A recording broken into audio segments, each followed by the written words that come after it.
श्रीशरमणीयदर्शनम् मन्दहासरुचिराननाम्भुजम्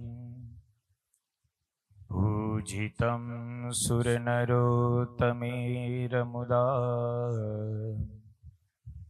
धर्मनन्दनमहं विचिन्तये। ओम अवतारिणे श्री स्वामिनारायणाय नमो नमः। श्री हरिकृष्णाय घनश्यामाय नमो नमः। श्री पूर्णपुरुषोत्तमाय नमो नमः।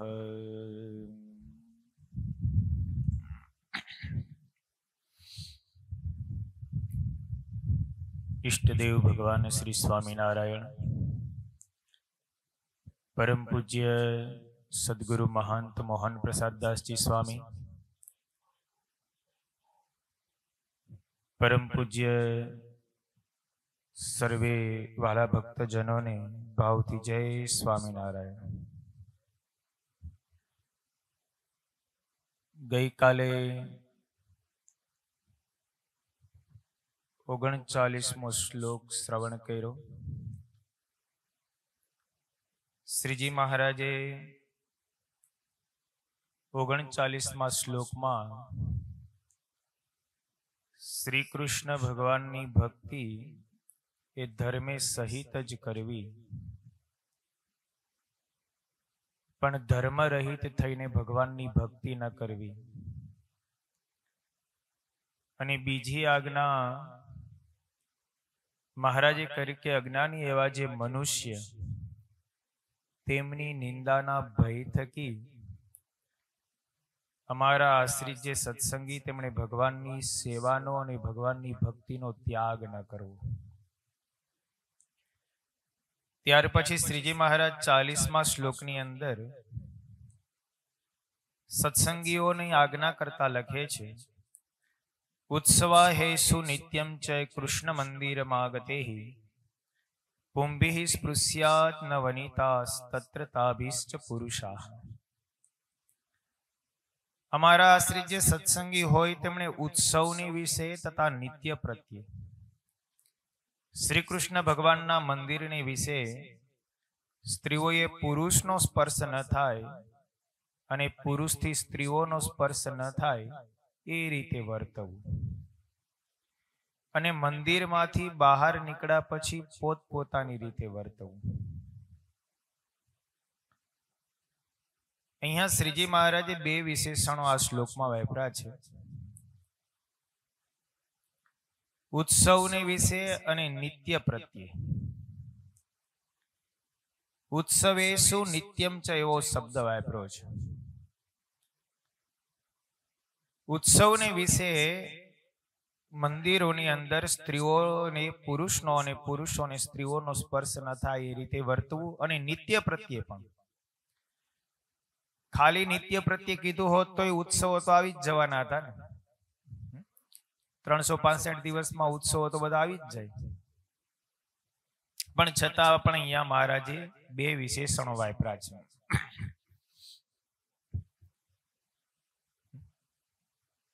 के उत्सवनी अंदर भीड़ होय, जन्माष्टमीनो उत्सव होय, रामनवमीनो उत्सव होय, अगर तो प्रतिष्ठाना महोत्सव होय ए समये मनुष्यनी भीड़ बहु होय अने ए भीड़नी अंदर एकबीजानो स्पर्श थाय ए सहज छे, थाय ज। छतां पण महाराज अहींया एम कहे छे के उत्सवोनी विषे पण स्त्रीओनो पुरुषने अने पुरुषोने स्त्रीओनो स्पर्श न थाय ए रीते वर्तवू। नित्य मंदिरनी अंदर तो व्यवस्थाओ कदाच थई शके, पण उत्सव समयमां व्यवस्थाओ करवी बहु कठिन होय। एटले महाराजे अहींया उत्सव समयानुं पण विशेष निर्देश करीने प्रतिपादन कर्युं छे। पण महाराज के मंदिर मांथी निसरा पछी पोतपोतानी रीते वर्तवू। એટલે એનો અર્થ એવો નથી કે પછી જેમ મનમાં આવે તેમ વર્તવું। બહાર પણ પછી જે રીતે સત્સંગીઓને માટે મર્યાદા છે, એ મર્યાદામાં જ રહેવાનું છે. અહીંયા ઘણા શબ્દનું અર્થઘટન એવું કરે પોતપોતાની રીતે, એટલે મંદિરમાં સાવધાન રહેવું છે, બારે તમારે જેમ કરવું હોય તેમ કરવું, એવું નથી. બહાર પણ શાસ્ત્રોની અંદર તો મહારાજે શિક્ષાપત્રીમાં એમ કહે છે કે પુરુષ માત્ર વિધવા સ્ત્રીઓનો તો ક્યારેય પણ સ્પર્શ ન કરવો, એ મંદિરમાં હોય કે બહાર હોય. સધવા સ્ત્રીઓ હોય એમાં પણ પોતાની સ્ત્રી હોય એનો જ સ્પર્શ કરવાનો આજ્ઞા છે, પણ અન્ય સ્ત્રીઓનો સ્પર્શનો તો એમને પણ નિષેધ છે. સમીપ સંબંધ વિનાની જે સ્ત્રીઓ હોય એમનો ક્યારેય પણ સ્પર્શ ન કરવો. સતાનંદ સ્વામી શિક્ષાપત્રી ભાષ્યની અંદર એવું લખે છે કે તીર્થમાં, વિવાહમાં, યાત્રાની અંદર, સંગ્રામની અંદર, દેશનો વિનાશ થાય ત્યારે કે પ્રવાસમાં, ગામ બળતું હોય ત્યારે સ્ત્રીઓનો સ્પર્શ કરવાનું વિધાન છે. કે એ સમયે દેશકાળ હોય, કોઈ પ્રતિભા એવો સમય હોય તો સ્ત્રીઓનો સ્પર્શ કરવામાં વાંધો નહીં, પણ એ વચનને લઈને પછી યાત્રામાં વ્યવસ્થા થાય એમ હોય તો પણ જો સ્ત્રીઓનો સ્પર્શ કરે કે વિવાહમાં કે સંગ્રામની અંદર, તો એ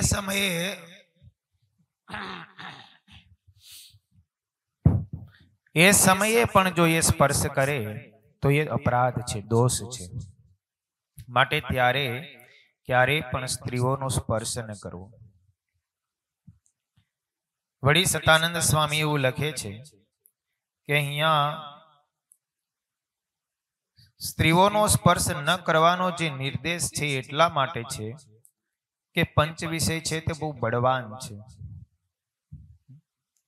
સ્ત્રીઓનું રૂપ જોવું, સ્ત્રીઓનો સ્પર્શ કરવો, એમની સાથે ભાષણ કરવું, એમનો ગંધ લેવો, એ બધાથી પણ વિષયની ઉત્પત્તિ થાય છે. માટે એમનો ક્યારેય પણ સ્પર્શ ન કરવો એવું વિધાન શાસ્ત્રની અંદર કહેવાયેલું છે. સતાનંદ સ્વામી શિક્ષાપત્રી ભાષ્યની અંદર એવું લખે છે, પતંગ માતંગ કુરંગ ભૃંગ મીના હતઃ પંચભીરેવ પંચ એક પ્રમાદી સ કથમ ન હન્યાત સ સેવતે પંચભીરેવ પંચ. ભગવાને મનુષ્યને 5 પ્રકારના વિષય આપ્યા છે: શબ્દ, સ્પર્શ, રૂપ, રસ અને ગંધ. એક એક વિષયની અંદર પણ એક એક વસ્તુઓનું, એક એક પ્રાણીઓનું મૃત્યુ થાય છે. તો પછી મનુષ્યને તો 5 વિષયો બળવાન છે, તો એનું મૃત્યુ થાય એમાં શું કેવું? પતંગિયાને રૂપ વિષય પ્રધાન છે. એ રૂપ દેખે એટલે એમાં પડ્યા વગર રહે જ નહીં. અગ્નિનો ભડકો બળતો હોય ને પતંગિયાને અગ્નિ દેખાય એટલે એમાં પડે જ, કારણ કે રૂપમાં એટલો બધો આસક્ત હોય. પરિણામે એ આસક્તિને કારણે પોતાનું મૃત્યુ થઈ જાય તો પણ એ એમાં પડ્યા વગર રહેતું નથી. હાથીને સ્પર્શ વિષય પ્રધાન છે. હાથી હાથણીનો સ્પર્શ કર્યા વિના રહી જ ન શકે. હાથણી દેખે એટલે એને સ્પર્શ કરવો જ પડે. આ મદોન્મથ હાથીને પકડનારા જે લોકો હોય એ એવું જ કરે. એક બહુ મોટો ખાડો બનાવે અને ખાડા ઉપર ઝાડ પાથરી દે અને ખાડાના આગળના ભાગે હાથણીનું ચિત્ર રાખે. હાથી હાથીના ચિત્રને જુએ ને એટલે એનો સ્પર્શ કરવા માટે દોડે જ. અને જેવો હાથણીના ચિત્રને, એને તો ખબર નથી કે આ હાથણીનું ચિત્ર છે, પણ એ તો હાથણી માનીને જ જાય અને સ્પર્શ કરવા માટે જાય ને ખાડામાં પડે ને પછી પકડી લે. એટલે એને સ્પર્શ વિષય પ્રધાન છે તો એનું મૃત્યુ થાય છે. હરણને શબ્દ વિષય પ્રધાન છે. હરણ કોઈ રીતે પકડાય નહીં, એના જેવું કોઈ ચંચળ પ્રાણી અને વેગવાન પ્રાણી ન કહેવાય. સિંહ જંગલનો ભલે રાજા હોય પણ એ હરણને પકડવામાં એને મોઢે ફીણ આવી જતા હોય, છતાંય પકડાય કે ન પકડાય, પણ એને પકડવા માટે શિકારી એવું સરસ મજાનું વાજિંત્ર વગાડે ને હરણા સ્થિર થઈ જાય, કારણ કે એને શબ્દ વિશે બહુ પ્રધાન છે. શબ્દ અને એમાં એ સરસ મજાનું વાજિંત્ર વાગતું હોય, વીણા વાગતી હોય એટલે એકદમ સ્થિર થઈ જાય. પછી એને ખબર જ ન હોય કે હું ક્યાં છું. શિકારી પાછળથી આવીને પકડી લે. આટલું બધું હરણ શબ્દ વિષયમાં પ્રધાન છે, તો એનું મૃત્યુ થાય છે. ભમરો ગંધમાં મૃત્યુ પામે છે. મોટા મોટા લાકડાના પડરને પણ જે ભમરો વિંધી નાખતો હોય, એ જ ભમરો કમળની કોમળ પાખડીઓને વિંધી નથી શકતો. એટલો બધો સુગંધમાં ગરકાવ હોય, રાત્રિના સમયે કમળ બીડાઈ જાય તો ભમરો એની અંદર સુગંધ લેવામાં ગરકાવ થઈ ગયો હોય કે કમળ આખું બીડાઈ જાય તો એને ખબર ન હોય. અને રાત્રિના સમયે હાથી જંગલની અંદર ફરતા હોય ને કમળને ખાઈ જાય, ભમરો મૃત્યુ પામે. જે લાકડાની અંદર હોલ પાડી શકતો એ કમળની કોમળ પાકડીઓમાં હોલ પાડીને બહાર ન નીકળી શકે, પણ ગંધમાં આસક્ત છે તો એનું એમાં મૃત્યુ થાય છે. અને છેલ્લે માછલીને સ્વાદ પ્રધાન છે, રસાશક્તિ છે. તમે ગમે તમે નદી કિનારે જાઓ, તળાવને કિનારે જાઓ, કંઈ પણ તમે અંદર નાખો એટલે માછલી તરત આવે, કારણ કે એને ખાવાનું કંઈક જોઈએ. સ્વાદ પ્રધાન છે, ગમે તે હોય પછી વસ્તુ. સ્વાદિષ્ટ ભોજન નાખો એટલે ખાવામાં ગરકાવ થઈ જાય, પછી આજુબાજુમાં શું છે એની ખબર ના હોય, માછીમારો ઝાડ નાખીને તરત પકડી. આ પાંચે ને એક એક વિષય પ્રધાન છે, તો પણ એનું જો મૃત્યુ થતું હોય તો મનુષ્યને તો ભગવાને પાંચે પાંચ વિષય પ્રધાન પણ આપ્યા છે, તો એનું મૃત્યુ થવાનું જ છે. એટલે સતાનંદ સ્વામી ભાષ્યની અંદર એવું લખે છે કે મનુષ્યએ તો હંમેશા પંચ વિષયને જીતવા અને એમાંથી જેટલું રહેવાય એટલું છેટું રહેતા શીખવું.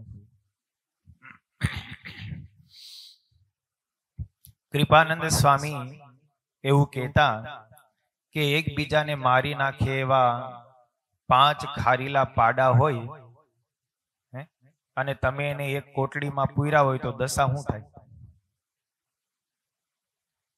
એ આખલા એકબીજાને માર્યા વિના રહીએ. મહારાજે વચનામૃતમાં પાડાખાર કીધો છે.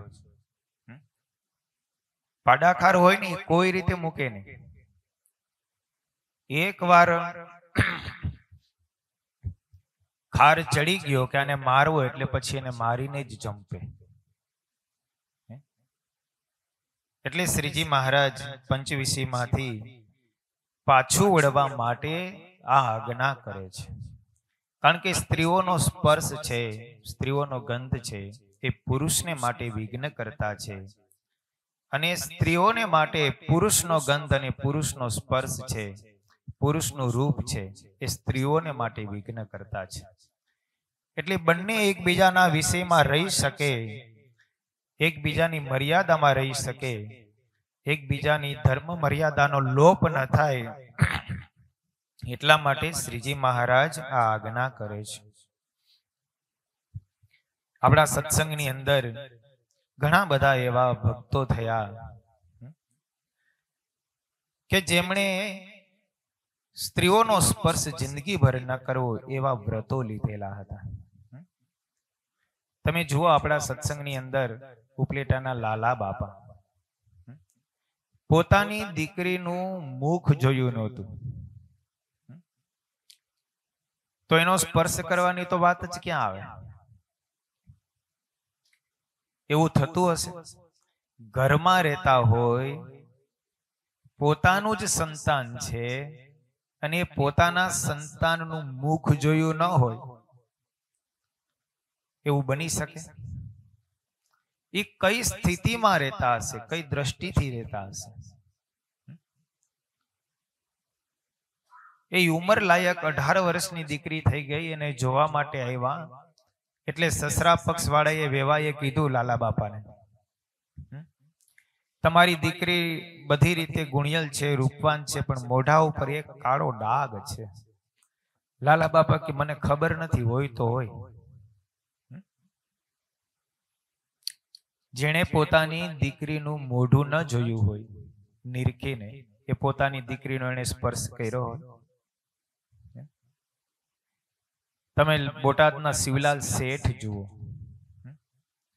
પોતાની સાડી ઘરમાં આવી ગઈ એને 1.5 મહિનો થયો.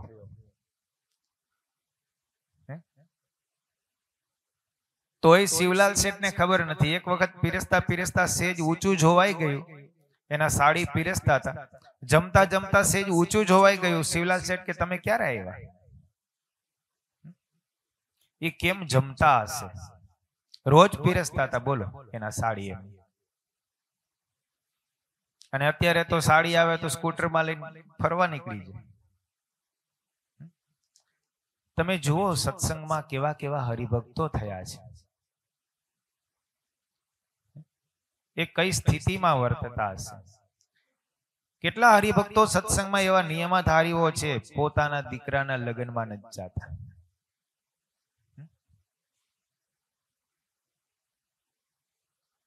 આપણે ગોવર્ધનભાઈ ને પર્વતભાઈ ને લાલા બાપાને યાદ કરીએ, અત્યારે પણ એવા હરિભક્તો હોય, ન હોય એવું નથી. સત્સંગ કઈ વાંઝણો નથી. આપણે સદગુરુ ગોપાળાનંદ સ્વામી, મુક્તાનંદ સ્વામી, નિત્યાનંદ સ્વામી, નિષ્કુળાનંદ સ્વામી જેવા સંતને યાદ કરતા હોય, એવા સંતો પણ અત્યારે હોય. પણ મનુષ્યાકૃતિ હોય, મનુષ્ય ભાવ હોય ને એટલે મહિમા ન હોય. ગયા પછી એનો મહિમા સમજીએ, ઓહો કેવા હતા. હરિભક્તો પણ અત્યારે એવા હોય, ગયા પછી આપણે એમની પ્રશંસા કરીએ. હોય ત્યારે સ્વભાવ દેખાતો હોય ને કંઈક ને કંઈક, હાડો બોલકો બહુ છે, વાતુડિયો બહુ છે, જય જય આવ્યો ત્યાં ચાલુ ને ચાલુ હોય. કંઈક ને કંઈક સ્વભાવ હોય એટલે સ્વભાવનું દર્શન થાય, પણ એની સ્થિતિ આપણે ન વિચારતા હોય. એની સેવા, એમની નિષ્ઠા, એમનો મહારાજ પ્રત્યેનો અનુરાગ, પ્રેમ, ભજન, એનું શાસ્ત્ર વાંચન. ઘણા ઘણા હરિભક્તો આ સત્સંગની અંદર એવા છે, વચનામૃતના 108 પાઠ કરી નાખ્યા હોય, ભક્ત ચિંતામણીના 108 પાઠ કર્યા હોય. એમને એમ થાય?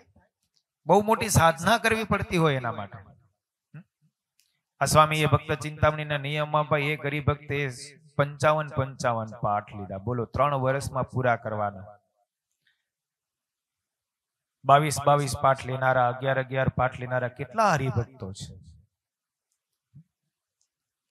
એ એમને એમ નથી થતું, એના માટે આસન જીતવું પડતું. આ ધીરુ બાપા તમે જો આખો દી બેઠા બેઠા ભક્ત ચિંતામણી વાંચા કરતા હોય.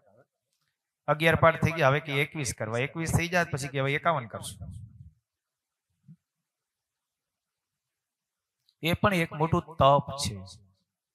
પોતાના ઇન્દ્રિયોને નિયમમાં રાખી આસન જીતીને બેસાય ત્યારે આ બધું થાય છે, એમને એમ નથી થતું.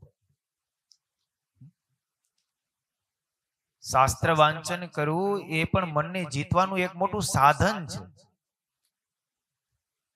મનને કંઈક જોઈએ ને, એને કંઈક તમારે અવલંબન આપવું પડે. તમે ભગવાનની મૂર્તિ આપો, એને ભગવાનનું લીલા ચરિત્રથી સબર શાસ્ત્ર આપો, એને કંઈક પકડાવો.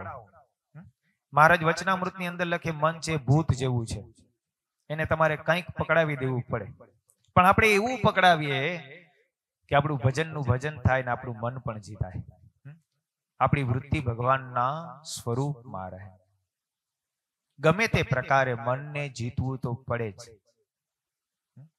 મનને જીતા વગર કોઈ પ્રકારના કાર્યની સિદ્ધિ ન થાય.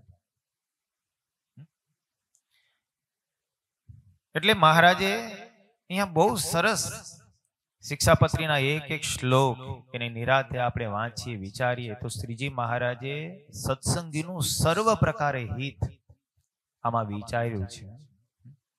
સ્ત્રી ભક્તો આ સત્સંગની અંદર કેવા થયા તમે જુઓ. જિંદગીભર પુરુષ માત્રનો સ્પર્શ ન કર્યો હોય એવા એવા સ્ત્રી ભક્તો આપણા સત્સંગમાં થયા.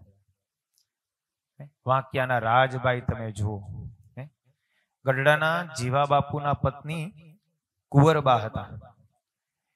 એ કુંવરબાના બેન સોનબાઈ એને વાંકિયા પરણાવ્યા. એ સોનબાના દીકરી રાજબાઈ થયા.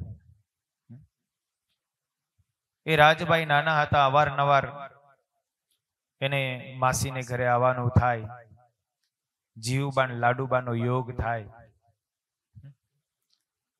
મહારાજના અવારનવાર દર્શન થાય. મનમાં વિચાર કરી લીધું કે જેમ જીવબાન લાડુબા મહારાજને ભજે છે, સાંખ્યોગ પાડે છે, મારે પણ સાંખ્યોગ પાડી મહારાજનું ભજન કરવું છે. નાનપણમાં જ નક્કી કરી લીધું. અને એવું ત્યાગનું અંગ, એક જ વાર બપોરે ભોજન જમે અને એ પણ રસ રહિત. રાજબાને ત્યાગનું અંગ એવું મહારાજે અંત્ય પ્રકરણના 24મા વચનામૃતમાં લખ્યું છે. કેવો એનો ત્યાગ! ઉંમર લાયક થયા, માતા પિતાએ પરણાવવા માટેનું કહ્યું કે તમારે પરણવું જ પડશે. રાજબાઈ કે મારે તો પરણવું જ નથી, મારે તો મહારાજનું ભજન કરવું છે, મારે પરણવું નથી. માતા પિતાએ ખૂબ મનાવ્યા. મહિનાની અંતે માતા પિતાએ મહારાજનો આશ્રય લીધો. ગઢપુર ગયા, રાજબાઈને સાથે લેતા ગયા. મહારાજને કીધું, મહારાજ આ રાજબાઈ પરણે એવું તમે કંઈક કરો. મહારાજે રાજબાઈને આદેશ કર્યો, આજ્ઞા કરી. રાજબાઈ તમારે માતા પિતાની આજ્ઞા માનવાની છે ને પરણવાનું છે. રાજબાઈ મહારાજની આજ્ઞા પાડવા માટે સંમત થયા, પણ પરણવાની ઈચ્છા બિલકુલ નહોતી. મહારાજે આદેશ કર્યો એટલે પરણવું પડે. પરિણામ સગપણ થયું. સામા પક્ષવાળા તરફથી જરીની ભરેલી ચુંદડી આવી, એક શ્રીફળ આવ્યું. રાજબાઈ પૂજામાં બેઠા હતા. એમના માતા કે છે, રાજુ તારા માટે થઈ અને ચુંદડી અને શ્રીફળ આવ્યું છે. રાજબાઈ પૂજા કરતા કરતા એટલું ખાલી બોલી ગયા કે બળી તમારી ચુંદડી. તો ચુંદડી ભડભડ બળવા માંડી. તમે જુઓ એના વચનમાં તાકાત કેટલી હશે. છતાંય રાજબાઈના પરાણે લગ્ન કરાવ્યા. લગ્ન થયા, પરણીને સાસરે ગયા. પહેલો જ દિવસ, પહેલી જ રાત્રિ રાજબાઈ માટે સરસ મજાનો ઢોલિયો શણગારીને તૈયાર રાખ્યો હતો. ઓરડામાં બેઠા ઢોલિયા ઉપર. રાત્રિનો સમય થયો એટલે ઓરડામાં એનો પતિ આવ્યો. દરવાજો જેવો ખોલ્યો ને તો ઢોલિયા ઉપર સિંહણ બેઠી હોય ને એવા દર્શન થયા. એ રાજબાઈને અંતરમાંથી કેટલો પુરુષનો અભાવ હશે, ત્યારે મહારાજ એવું કરાવ્યું હશે. એનો પતિ ભડકીને ભાગી ગયો કે આની સામે જવાય. ગભરાઈ ગયો, ધ્રુજવા લાગ્યો. માતા પિતાને બોલાવીને કહે છે કે ત્યાં તો સિંહણ બેઠી છે પલંગ ઉપર, હું અંદર નહીં જાઉં. એના સાસુ સસરા જોવા માટે આવે તો રાજબાઈ સોળે શણગાર સજીને પલંગ ઉપર બેઠા હોય. માતા પિતાએ આવીને પોતાના પુત્રને કીધું કે અંદર તો રાજબાઈ બેઠા છે, અંદર ક્યાં કઈ સિંહણ છે, તમે જાઓ. બીજી વાર ગયા તો સિંહણ દેખાણી. મનમાં સમજી ગયા કે આ કોઈ કારણિક સ્વરૂપ છે, આની સાથે મારે સંબંધ ન બંધાય, આને તો મારે પૂજાય, હાથ જોડાય. રાજબાઈના પતિએ એના માતા પિતાને કીધું કે હું આની સાથે સંબંધ નહીં બાંધવો, આની જે ઈચ્છા હોય ને એ પ્રમાણે એને મોકલી દો. સાસુ સસરાએ રાજબાઈને પૂછ્યું, તમારી શું ઈચ્છા છે? રાજબાઈ હાથ જોડીને કીધું, મારે તો સ્વામિનારાયણ ભગવાનનું ભજન કરવું છે, ગઢડા જઈને સાંખ્યોગ વર્તમાન પાડીને ભજન કરવું છે, સિવાય મારી બીજી કોઈ ઈચ્છા નથી. સાસુ સસરાએ અને એના પતિએ વેલડું જોડાયું, રાજબાઈને ગઢડા મૂકી આવ્યા. પછી તો દાદા ખાચરના દરબારની અંદર રાજબાઈ રહેતા, પણ રાજબાઈને એટલો પુરુષનો અભાવ થયો, 5 હાથથી નજીક કોઈ પુરુષ નીકળે ને તો પણ રાજબાઈને ઉલટી થઈ જતી. એમની નજીક કોઈ જઈ ન શકે. ત્યાં સુધી નહીં, પણ રાજબાઈને પુરુષનો એટલો સ્વભાવ થયો, કોઈ ગર્ભવતી સ્ત્રી હોય અને એના ગર્ભની અંદર પુત્ર પોસાતો હોય તો પણ રાજબાઈ એમ કહી દેતા, તારા ગર્ભમાં પુત્ર છે, માટે તું મારાથી છેટી રહી જાય. આટલી નિરાવરણ સ્થિતિ રાજબાઈની થઈ ગઈ. આપણો સત્સંગનો ઇતિહાસ એમ કહે છે કે રાજબાઈ જ્યારે અંતિમ અવસ્થા આવી, ધામમાં જવાના થયા, મહારાજે દર્શન દઈને કીધું રાજબાઈને, રાજબાઈ કાલે અમે તમને સવારે ધામમાં લઈ જશું. રાજબાઈને મહારાજે કીધું, મહારાજ દાદા ખાચરે મને બેન તરીકે માની છે ને એમણે ખૂબ મારી સેવા કરી છે. દાદા ખાચર અત્યારે બહાર ગામ ગયા છે, 2-3 દિવસ પછી આવે એમ છે. અત્યાર સુધી મારા શરીરને કોઈ પુરુષે સ્પર્શ કર્યો નથી. મારો અગ્નિ સંસ્કાર દાદા ખાચરના હાથે થાય એ મને ભાઈ તરીકે સ્વીકારે છે. માટે દાદા ખાચર આવે ને પછી તમે મને ધામમાં લઈ જજો. મહારાજ કે સારું, કાંઈ વાંધો નહીં. તમે જુઓ કેવી વાતો. એની ઈચ્છા થાય ત્યારે ધામમાં જાય, કે ત્યારે સંકલ્પ કરે ત્યારે. આ ભજનનું બળ, વ્રતનું બળ, તપનું બળ, આ એનો પ્રભાવ છે. દાદા ખાચર 2-4 દિવસ પછી આવ્યા. દાદા ખાચરને બોલાવીને રાજબાઈએ કીધું, મહારાજે મને ધામમાં જવાનો સંદેશો કીધો છે, મારે કાલે ધામમાં જવું છે. તમારા હાથે મારો અગ્નિ સંસ્કાર થાય એવું કરજો. બીજો કોઈ પુરુષ મારા શરીરને પણ સ્પર્શ ન કરે એવું કરજો. રાજબાઈએ દેહ છોડ્યો. દાદા ખાચર એવી વ્યવસ્થા કરી, સ્ત્રીઓએ એને નામી ઉપાડી. કોઈ પર પુરુષ રાજબાઈના શરીરને અડાડે. ચિતા ઉપર રાજબાઈના પાર્થિવ શરીરને ગોઠવવામાં આવ્યું. દાદા ખાચરે અગ્નિ પ્રગટાવવા માટેનો પ્રયત્ન કરે પણ અગ્નિ પ્રગટ થાય નહીં. દાદા ખાચર મૂંઝાણા, કરવું શું? કલાક મૈથા, અગ્નિ પ્રગટ થાય નહીં. દાદા ખાચર મૂંઝાણા. ગોપાળાનંદ સ્વામી ત્યાં બિરાજતા હતા. દાદા ખાચરે ગોપાળાનંદ સ્વામીને કેવડાવ્યું, સ્વામી અગ્નિ પ્રગટ થતો નથી, રાજબાઈનો અગ્નિ સંસ્કાર કરવો છે. ગોપાળાનંદ સ્વામી તો સમાધિનિષ્ઠ પુરુષ. ગોપાળાનંદ સ્વામી કે અગ્નિ ભયભીત થઈ ગયો છે, આ રાજબાઈનો સ્પર્શ કરીશ તો મારું તેજ જણાઈ જશે. કારણ કે પુરુષ છે અને રાજબાઈનો સ્પર્શ કેમ કરવો? ગોપાળાનંદ સ્વામીએ અગ્નિદેવને આજ્ઞા કરી કે આ રાજબાઈ છે ને એનું આ પાર્થિવ શરીર છે ને રાજબાઈનો આત્મા તો મહારાજના ધામમાં પહોંચી ગયો છે, તમે એનો સ્પર્શ કરો, તમને કઈ બાધ નહીં આવે. પછી અગ્નિદેવ પ્રગટ થયા અને રાજબાઈનો અગ્નિ સંસ્કાર થયો. તમે જુઓ કેટલી મર્યાદા, કેવી રીતના રહે છે. એટલે કહેવાનું એ છે કે શ્રીજી મહારાજ અહીંયા આજ્ઞા કરે છે કે સ્ત્રીઓએ પુરુષનો સ્પર્શ ન કરવો. ભેંસજાણની અંદર ચાંદાબા થયા. એ ભેંસજાણના મહારાજા કાયાજી બાપુ, એ કાયાજી બાપુના એ પત્ની હતા. મહારાજ એક વખત કરમળ અન્નકોટનો ઉત્સવ કરવા પધાર્યા. એટલે લોયાના સુરા બાપુ અને ભેંસજાણના કાયાભાઈ બંનેએ મહારાજને આવીને વાત કરી, મહારાજ તમે અમારે ગામ પધારો. કરમળથી લોયાઈ નજીક થાય અને ભેંસજાણ પણ નજીક થાય. એટલે મહારાજે કીધું કે અમારે હવે ભેંસજાણ જવું કે લોયા જવું, બંનેનું એક સાથે આમંત્રણ છે. એટલે મહારાજે કીધું અમે માણકીની રસી છે ને એ છૂટી મૂકી દઈએ છીએ, જ્યાં માણકીની ઈચ્છા હશે ને ત્યાં જશે. મહારાજે કોઈ નિર્ણય લીધો નહીં. માણકીની રાસ જેવી મૂકીને તરત માણકી ભેંસજાળના રસ્તે ચાલતી થઈ ગઈ.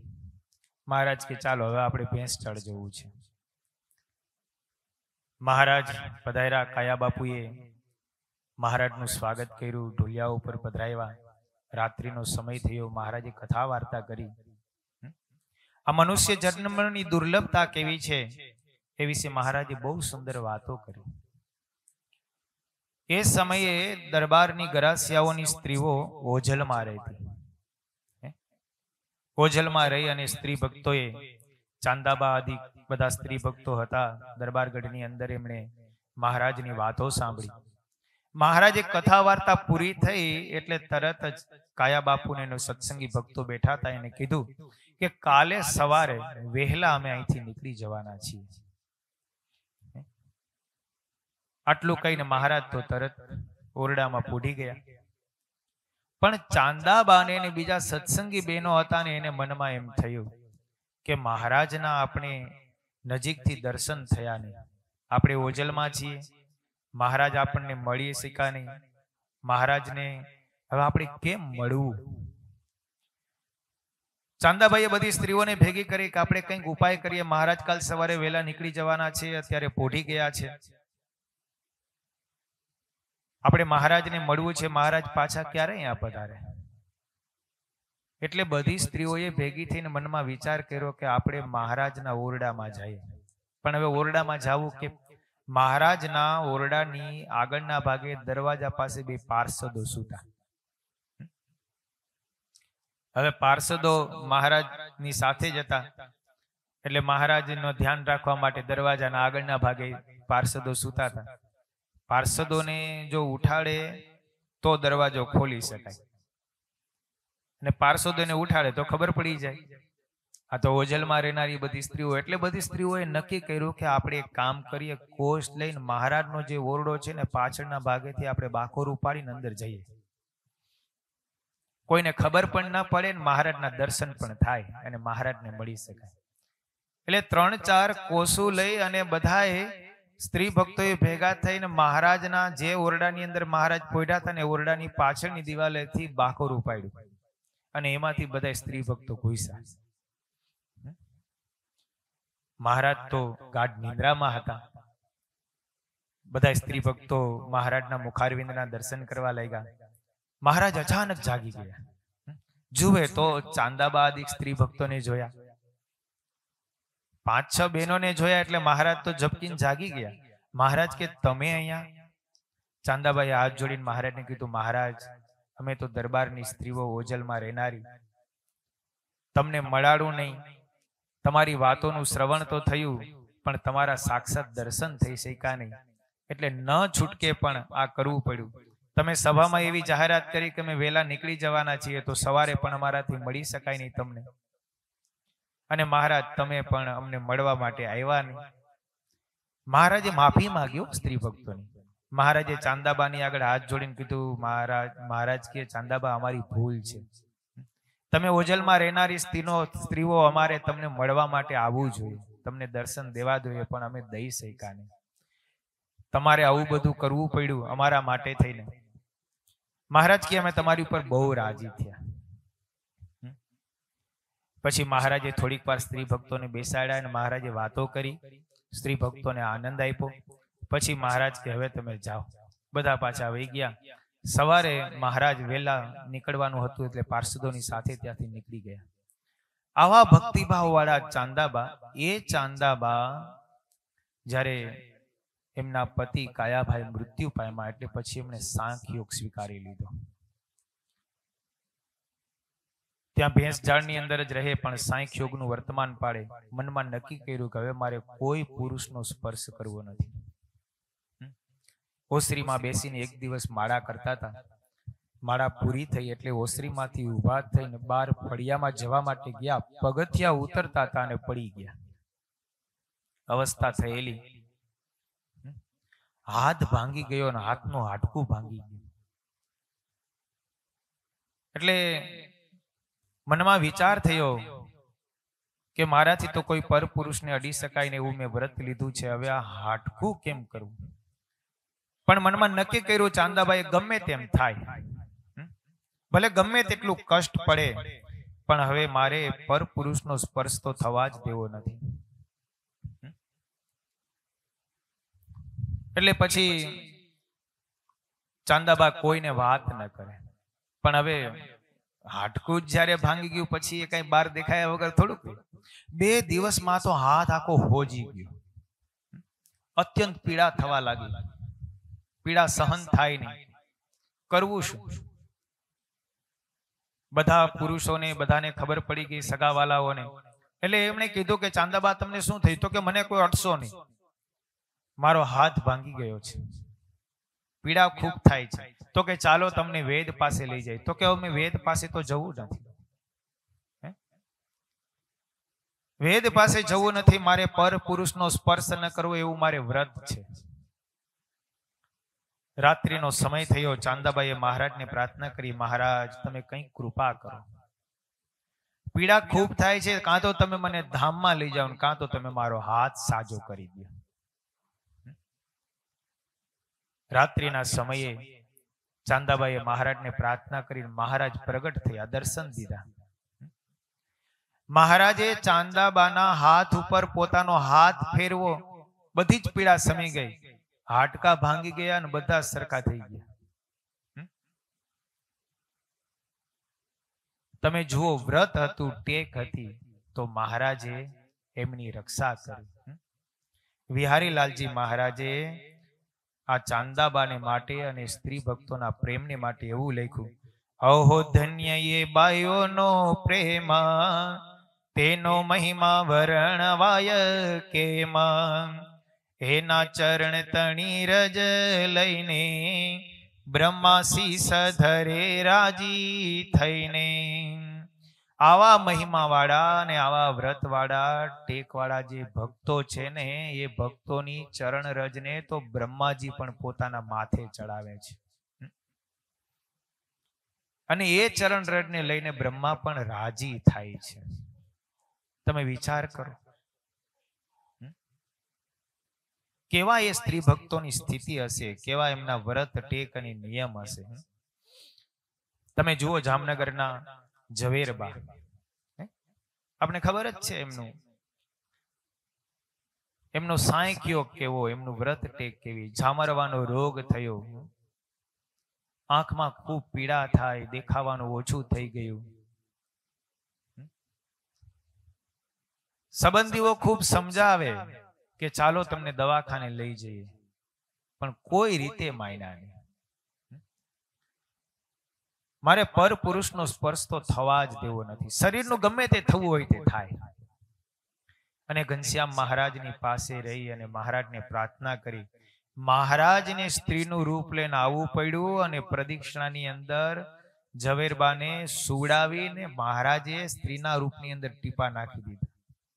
તમે વિચાર કરો, મહારાજને પણ સ્ત્રીનું રૂપ એક ભક્તના વ્રતને ખાતર લેવું પડ્યું. મહારાજે પણ એમનું વ્રત તોડવા ન દીધું, નહીતર મહારાજ મૂળ રૂપની અંદર આવ્યા હોત ને આંખમાં ટીપું નાખ્યું હોત તો ન હાલત. પણ મહારાજે સ્ત્રીનું રૂપ લીધું અને સ્ત્રીના રૂપની અંદર આવી અને મહારાજે એમનું વ્રત પણ સાચવું અને એની આંખને પણ સાજી કરી દીધી. નાખ્યું ટીપું નિજ હાથે, એવો શબ્દ માવદાન કવિએ લખ્યો. પોતાના હાથે મહારાજે ટીપું નાખ્યું અને મહારાજે એમના આંખની પીડાને છે ને એ દૂર કરી દીધી. માટે ક્યારેય પણ સ્ત્રીઓએ પુરુષનો સ્પર્શ ન કરવો અને પુરુષે સ્ત્રીઓનો સ્પર્શ ન કરવો. કારણ કે સ્પર્શ કરવા માત્રથી જ વિકાર ઉત્પન્ન થાય છે. જોવાથી જ વિકાર થઈ જતો હોય તો પછી સ્પર્શ કરે તો વાત જ ક્યાં રહી. સ્ત્રીઓને જોવા માત્રથી જ વિકાર ઉત્પન્ન થતો હોય તો સ્પર્શ કરે તો થયા વિના રહેવાનો જ નથી ને. તમે જુઓ ને, નારદજી કેવા સાધુ હતા, અગ્રેસર કહેવાય. સાધુ માત્રમાં નારદજીનો પહેલો નંબર આવે. એ નારદજી એક વખત હિમાલયની અંદર તપ કરવા માટે બેઠા હતા અને તપ કરતા કરતા ધ્યાનસ્થ અવસ્થામાં એટલા બધા મગ્ન થઈ ગયા, આંખો મીચીને ઓમ નમો ભગવતે વાસુદેવાયનો જાપ શરૂ કર્યો નારદજીએ. ત્રિલોકી આખી ધ્રુજી ગઈ. ઇન્દ્ર ડગવા લાગ્યો કે હવે કરવું શું. ઇન્દ્રએ કામદેવને મોકલો. ઇન્દ્રએ કામદેવને મોકલીને કીધું કે આ નારદજીનું તપ ભંગ કરો, નહીતર હમણાં બધું ઊંધું ચતું કરી નાખશે ને આપણા બધાનું રાજ્ય લઈ લેશે.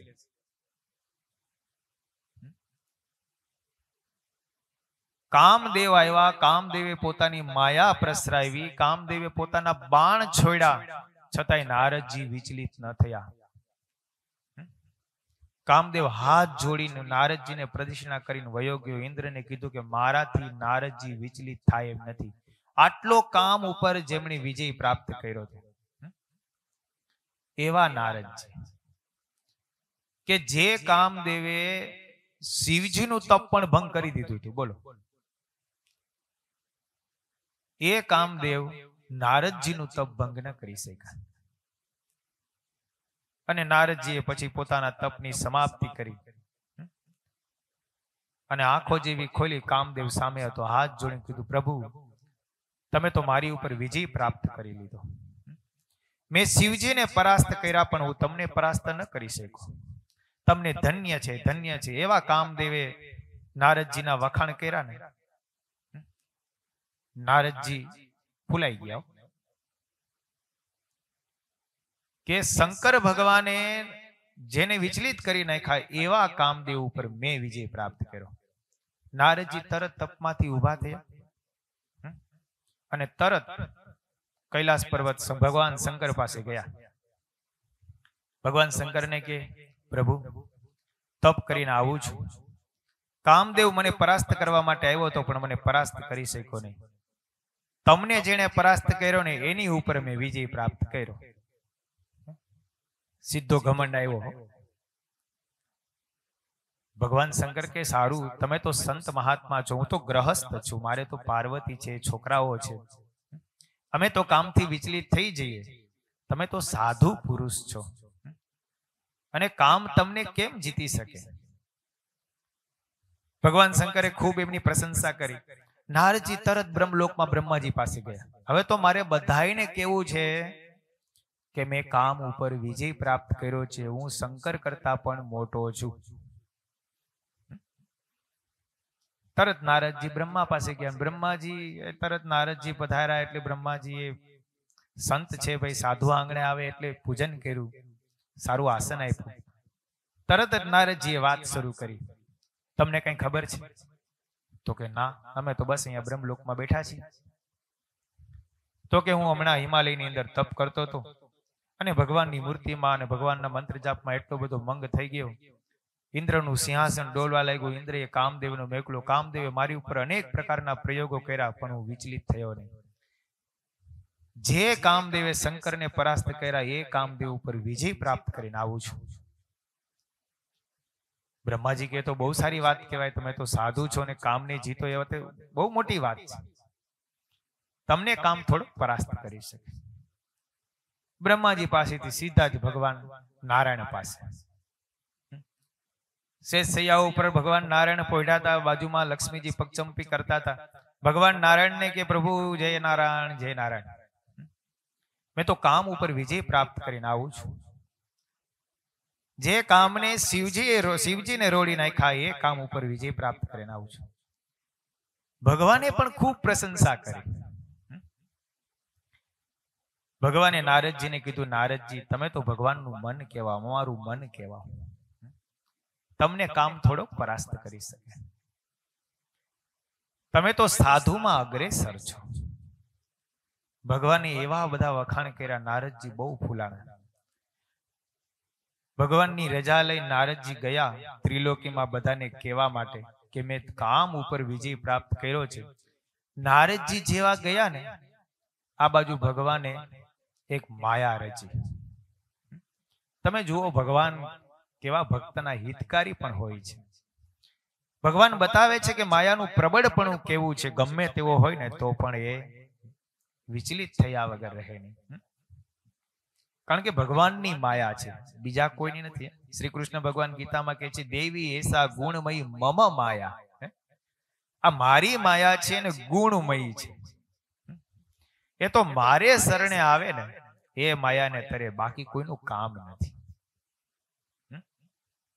મામે વય પ્રપદ્યંતે માયા મેતામ તરંતી તે. ભગવાનનું શરણું સ્વીકાર્યા વિના માયા ક્યારેય જીતાતી નથી. બાકી ગમે તેવો હોય ને એને પરાસ્ત કરી જ દે. કોઈનું અભિમાન ન ચાલે. આ બાજુ ભગવાને એવી સરસ મજાની માયા રચી. હિમાલયના પહાડોના મધ્ય ભાગની અંદર ભગવાને એવું સરસ મજાનું એક નગર સર્જ્યું અને નગરની અંદર એક શિલનિધિ નામનો રાજા મૂકી દીધો. સરસ મજાના રાજમહોલો વૈભવોને. ભગવાન નારદજી આકાશ માર્ગે જતા હતા ને એની નજર એ હિમાલયના મધ્ય ભાગની અંદર સુવર્ણમય નગરી એ નગરી ઉપર પડી. નારદજીને થયું આ રસ્તા ઉપર તો ઘણી વાર નીકળો પણ આવી નગરી તો ક્યારેય જોઈ નથી. ચાલો ને જાઓ, શું હશે. નારદજી ગયા એ નગરીમાં. એ નગરીનો શિલનિધિ રાજા નારદજી પધાર્યા એટલે એમનું સ્વાગત કર્યું, એવું સન્માન કર્યું, એવું સન્માન કર્યું. નારદજીને રાજાએ પોતાના સિંહાસન ઉપર પધરાવ્યા. 16 ઉપચારથી પૂજા કરી. નારદજી એકદમ પ્રભાવિત થઈ ગયા. ભગવાનની માયા હતી બધી. ભગવાને માયા સર્જિત બધું રચ્યું હતું. શીલનિધિ રાજાએ નારદજીને હાથ જોડીને કીધું, પ્રભુ તમે તો સંતમાં અગ્રેસર છો, જ્યોતિષાકાર છો, ત્રિકાળ જ્ઞાની છો.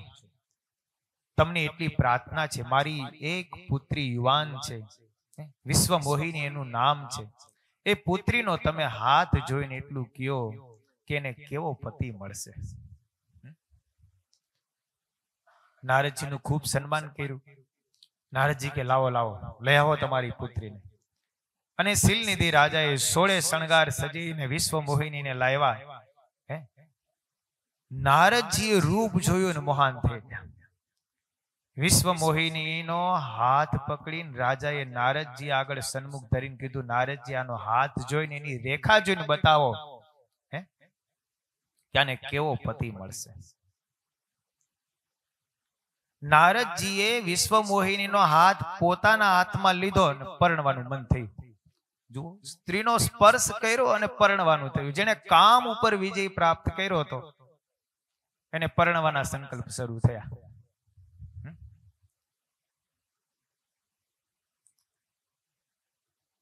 એ હાથની રેખામાં એવું લખેલું હતું, જે ત્રિલોકીનો નાથ હોય ને એ આને પરણે. વિશ્વ મોહિનીના હાથની રેખામાં એવું લખેલું હતું કે જે ત્રિલોકીનો નાથ હોય ઈ આ કુંવરીને પરણે. પણ નારદજીને પરણવાનો મોહ થયો ને એટલે એનું એવું વચાણું કે આને જે પરણે ને ત્રિલોકીનો નાથ થાય. ઊંધું. નારદજીને થયું હું આને પરણું તો હું ત્રિલોકીનો નાથ થઈ જાઉં. પણ રેખામાં એવું હતું ત્રિલોકીનો નાથ હોય ઈ આને પરણે. પણ નારદજી એટલા બધા મોહાન થઈ ગયા ને એટલે નારદજીને એવું દેખાણું કે આને જે પરણે ની ત્રિલોકીનો નાથ થાય. નારદજી કે હવે તો આને પરણવું જ છે. નારદજી કઈ બોલ્યા નહીં. નારદજી કીધું સ્વયંવર રચો અને રૂપવાન અને ગુણિયલ રાજા મળશે. નારદજી સીધા ત્યાંથી પાછા નારાયણ ભગવાન પાસે હો. ભગવાન નારાયણ કે પ્રભુ મને એવું રૂપ આપો ત્રિલોકીમાં કોઈનું એવું રૂપ ન હોય. શું કામ? એને પરણવાના ઘાટ જાગ્યા.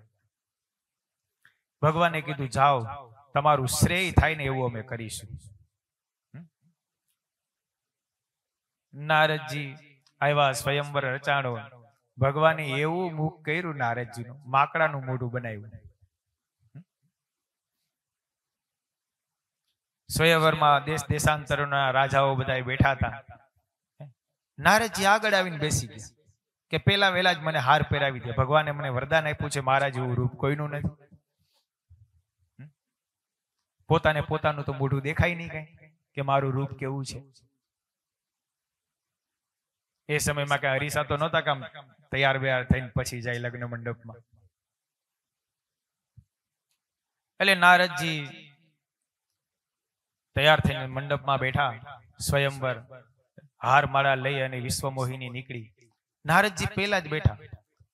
પણ વિશ્વ મોહિને થયું કે વાંદરાનું મોઢું જ પેલા વેલા જોવામાં આવ્યું. એટલે એના આમું જોયા વિના જ આગળ ચાલ્યા ગયા. નારદજીને મનમાં એમ થયું કે વિશ્વ મોહિનીની નજર કદાચ મારા પાસે નહીં પડ્યું. એટલે ત્યાંથી ઊભા થઈને આગળના ભાગે પાસે બેસી ગયા. નારદજીને એમ કે હવે મને મારા સામું જોઈને વરમાળા પહેરાવશે. પણ વિશ્વ મોહિનીના સામું જુએ ન જુએ ત્યાંથી આગળ નીકળી ગયા. નારદજીને થયું આવું કેમ થાય છે? ત્યાં બાજુમાં બીજા પર્વત બેઠા હતા ને એને કીધું તારું મોઢું તો જો પેલા. નારદજી બહાર ગયા, તળાવની અંદર મોઢું જોયું. તા તો એને વાંદરાનું મોઢું દેખાણું. નારદજીને એટલો બધો ક્રોધ વ્યાપ્યો. અને એમાં એ બન્યું એવું કે ભગવાન નારાયણ પણ એ સ્વયંવરની અંદર આવ્યા અને વિશ્વ મોહિની એમને હારમાળા પહેરાવી અને એ વિશ્વ મોહિનીને વિમાનની અંદર બેસાડીને એ તળાવ પાસેથી જ પસાર થયા. નારદજીએ જોયા કે મારે જેને પરણવું હતું એને નારાયણ પરણીને ગયા. ભગવાનને શ્રાપ આપી દીધો. નારદજી એટલા બધા ક્રોધમાં આવીને કહે છે કે મેં જેને પરણવું હતું એને તમે પરણી ગયા, મને સ્ત્રીનો વિયોગ કરાવ્યો. જાઓ, હું તમને શ્રાપ આપું છું કે તમને પણ રામા અવતારમાં સ્ત્રીનો વિયોગ થાય. નારદજીએ ભગવાનને શ્રાપ આપી દીધો. બોલો,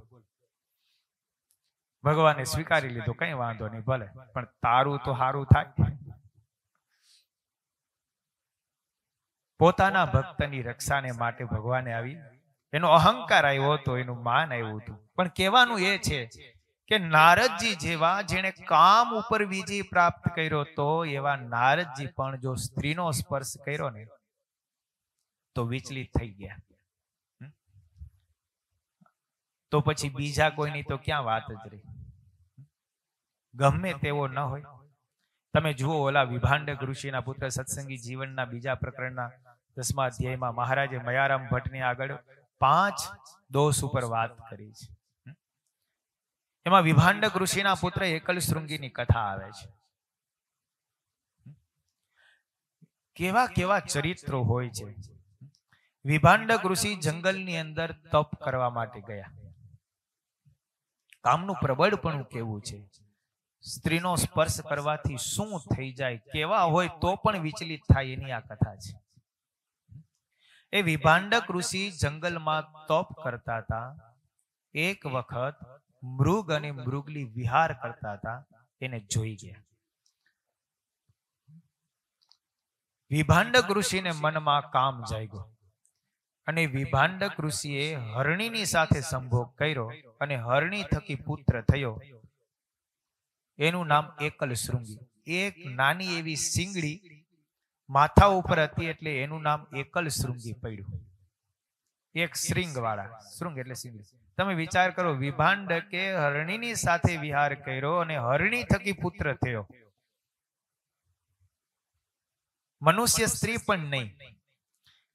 પણ વિભાંડક મુનિએ મનમાં નક્કી કરી લીધું કે હું તો કામથી ભ્રષ્ટ થયો, પણ મારે મારા પુત્રને કામથી ભ્રષ્ટ થવા નથી દેવો.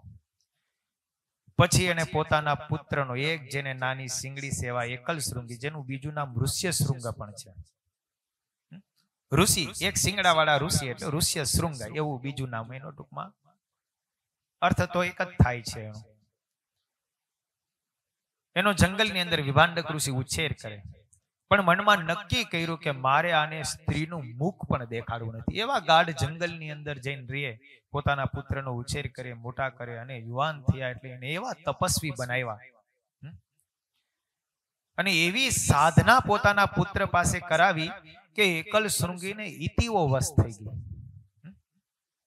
એટલા પ્રબળ પ્રતાપી બન્યા. એ એકલ શૃંગી જ્યાં હોય ને ત્યાં ગાવો સુધી અતિવૃષ્ટિ ન થાય, અનાવૃષ્ટિ ન થાય, તીડ ન આવે, શત્રુઓનો ઉપદ્રવ ન હોય, ભૂકંપ ન થાય, કોઈ પ્રકારનો દેશકાળ ન આવે. સર્વ કાળે બધા જ દેવતાઓ ત્યાં સુલભ થઈ જાય.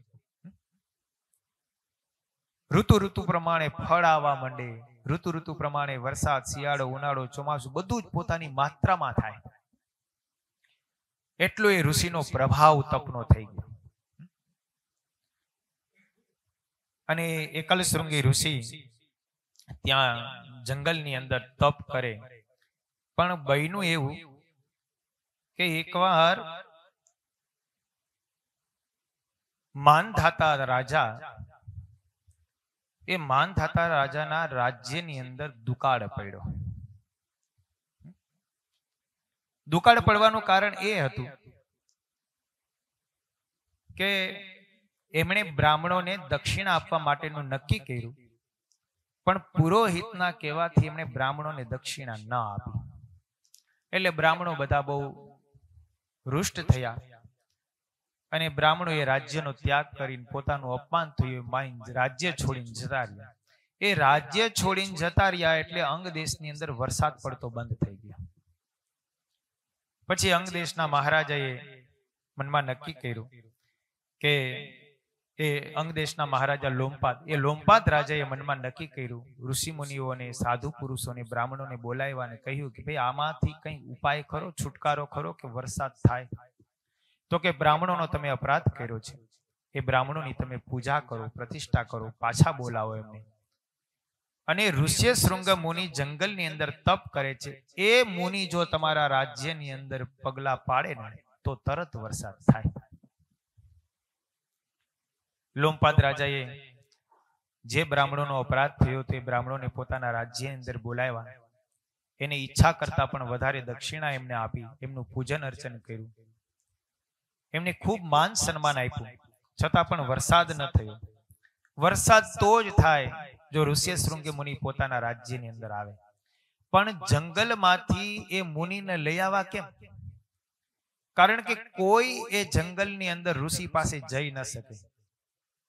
કારણ કે વિભાંડક ઋષિએ પોતાના પુત્રને એવા ગાઢ જંગલની અંદર રાખ્યા હતા અને એ જંગલની અંદર પોતાના તપના પ્રભાવથી એવું કર્યું હતું કે કોઈ પણ પુરુષ ત્યાં જાય, પોતાની હાજરી હોય ત્યારે તો બળીને ભસ્મ થઈ જાય. અને કોઈ આવે ને તો વિભાંડક ઋષિ એને બાળીને શ્રાપ આપીને ભસ્મ જ કરી દે. પોતાના પુત્ર ઋષ્યશૃંગ મુનિને સ્ત્રી કોણ અને પુરુષ કોણ એની પણ ભાન નહોતી. કારણ કે સ્ત્રી અને પુરુષનું દર્શન જ એમને કરાવ્યું નહોતું. કેવળ તપમાં મગ્ન, ભગવાનનું ધ્યાન, અધ્યયન, પઠન પાઠન ઋષિ મુનિએ બધું એ જ કરાવ્યું એમને. એક વેશ્યાએ પછી લોમપાદ રાજાનો બિરુદ ઝીલો હાથે અને કીધું કે હું એ ઋષ્યશૃંગ મુનિને અહીંયા લઈ આવું. એને સંન્યાસીનીના જેવો વેશ પહેર્યો અને કૌશિકી નદીના કિનારે એ વિભાંડક ઋષિનો આશ્રમ, એ કૌશિકી નદીના સામા કિનારે એને ઝૂંપડી બાંધી પોતાના માણસો 4-5 સાથે લીધા અને કીધું કે વિભાંડક ઋષિ જ્યારે સમિત એકત્રિત કરવા માટે એકલશૃંગ મુનિથી દૂર જાય જંગલમાં, ત્યારે તમારે મને કહેવું. અને યજ્ઞના સમિત માટે કાષ્ટ એકત્રિત કરવા માટે વિભાંડક ઋષિ બાજુના જંગલની અંદર ગયા. માણસો દ્વારા સમાચાર મળ્યા, આ બાજુ વેશ્યા સંન્યાસીનીનો વેશ લઈ વાળ છૂટા લાંબા રાખી અને એકલશૃંગ મુનિ પાસે આવે છે. એકલશૃંગ મુનિએ તો ક્યારેય કોઈ પુરુષ કે કોઈ સ્ત્રીને જોયા નહીં. પહેલા વેલા ભગવા વસ્ત્રની અંદર લાંબા વાળ એવા જોયા. એને ખબર નથી કે આ સ્ત્રી છે. એકલશૃંગ મુનિએ પૂછ્યું, તમે કોણ છો? તો કે હું તપસ્વીની છું. બાજુમાં મારો બહુ મોટો નદીને સામે કિનારે આશ્રમ છે. વેશ્યાએ સરસ મજાના સ્વાદિષ્ટ ભોજન કરાવ્યા, પોતાનો સ્પર્શ એને કરાવ્યો. એ વેશ્યાનો સ્પર્શ થયો ને, આની મતિ ભમી ગઈ. વેશ્યાના હાથનો સ્પર્શ થયેલો સ્વાદિષ્ટ પેંડો ખાધો ને, વિકાર ઉત્પન્ન થઈ ગયા. એનો કદાચ સ્પર્શ ન થાય પણ એનો સ્પર્શ કરેલી વસ્તુ પણ પ્રભાવિત કરે. એકલશૃંગ મુનિને વિકાર ઉત્પન્ન થઈ ગયા. વેશ્યાને કહે છે કે તમારો આશ્રમ જ્યાં હોય ને ત્યાં મને લઈ જાઓ, મારે તમારી સાથે રહીને તપ કરવું છે. તમે તો બહુ મોટા તપસ્વી છો, તમારી જટા તો જો કેવડી લાંબી બધી છે. સ્ત્રીના વાળ તો લાંબા જ હોય ને, પણ આને ક્યાં ખબર છે કે આ સ્ત્રી છે. વેશ્યાએ લાગ જોઈ અને એકલશૃંગી મુનિ વિભાંડક ઋષિ આવે ને એની પેલા એકલશૃંગીને પોતાની સાથે લઈ ગયા. નદી કિનારે નાવ તૈયાર જ હતી. નાવમાં બેસાડી લોમપાદ રાજાના રાજ્યની અંદર રહી ગયા અને કહે છે કે આ મારો આશ્રમ છે. પણ લોમપાદ રાજાના રાજ્યની અંદર જેવો પ્રવેશ કર્યો ને, અનરાધાર વરસાદ થયો. કારણ કે એને ઇતિઓ વશ હતા. લોમપાદ રાજાએ એમનું સ્વાગત કર્યું. ઋષિ મુનિએ ની આજુબાજુમાં સ્ત્રીઓને ઊભી રાખી અને સરસ મજાના સ્વાદિષ્ટ ભોજનો, પુષ્પના હારો, મોતીની માળાઓ, ઋષિનું એટલું અદ્ભુત સ્વાગત કર્યું, સન્માન કર્યું. ઋષિને બહુ આનંદ આવ્યો કે હું તો મેં ક્યારેય જોયું જ નથી. કોઠા બોરા ખાઈ ખાઈને આખું શરીર સુકાઈ ગયું, આવા સ્વાદિષ્ટ ભોજનો પણ હોય છે. ઋષિ સ્વાદિષ્ટ ભોજન થઈને એટલા બધા કામાતુર થયા. પછી તો લોમપાદ રાજાએ પોતાની શાંતા નામની કન્યા હતી, એ ઋષિને પરણાવીને છોકરા થયા. જેને સ્ત્રી પુરુષનું ભાન નહોતું, એને સ્ત્રીના હાથનો સ્પર્શ થયેલો એક પેંડો ખાધો ને તો છોકરા થયા. બોલો, તો જે સ્ત્રીનો વારંવાર અવારનવાર હાલતા ચાલતા સ્પર્શ કરતા હોય એની શું દશા થાય. પણ શ્રીજી મહારાજે બહુ મર્યાદા રાખી છે. સત્સંગી માત્ર કેવી રીતે વર્તવું, પોતાના ધર્મમાં રહી પોતાની સ્ત્રી સિવાય બીજા બધાને માં, બેન ને દીકરી સમાન સમજે. એને ગ્રહસ્થમાં રહે છે તો પણ એ બ્રહ્મચારી જ છે, મહારાજે કીધું છે. ગ્રહસ્થ ભલે હોય પણ એક પત્ની વ્રત રાખે, એક પત્ની સિવાય બીજા બધી જ સ્ત્રીઓને મા બેનને દીકરી સમાન દ્રષ્ટિથી જુએ તો એ ગ્રહસ્થ છે તો પણ એ ત્યાગી જ છે, એ બ્રહ્મચારી જ છે, કારણ કે પોતાના ધર્મમાં વર્તે છે. એટલે શ્રીજી મહારાજે ધર્મની મર્યાદા રાખી મહારાજ આ 40મા શ્લોકની અંદર સર્વ સત્સંગીઓને એવી આજ્ઞા કરે છે કે અમારા જે આશ્રિત ભક્તજન હોય તેમણે ઉત્સવ સમયાને વિશે અને નિત્ય પ્રત્યે મંદિરને વિશે સ્ત્રીઓનો સ્પર્શ ન થાય અને સ્ત્રીઓથી પુરુષનો સ્પર્શ ન થાય એ રીતે વર્તવું, અને મંદિરમાંથી બહાર નીકળ્યા પછી પણ પોતપોતાની રીતે એટલે કે પોતાના ધર્મમાં રહીને વર્તવું, પણ ક્યારેય પણ મર્યાદાનો ઉલ્લંઘન તો કરવો જ નહીં. આવી સુંદર આજ્ઞા શ્રીજી મહારાજે આ 40મા શ્લોકની અંદર કરી. હવે કાલે આપણે 41મો શ્લોક શ્રવણ કરીશું. સહજાનંદ સ્વામી મહારાજની જય.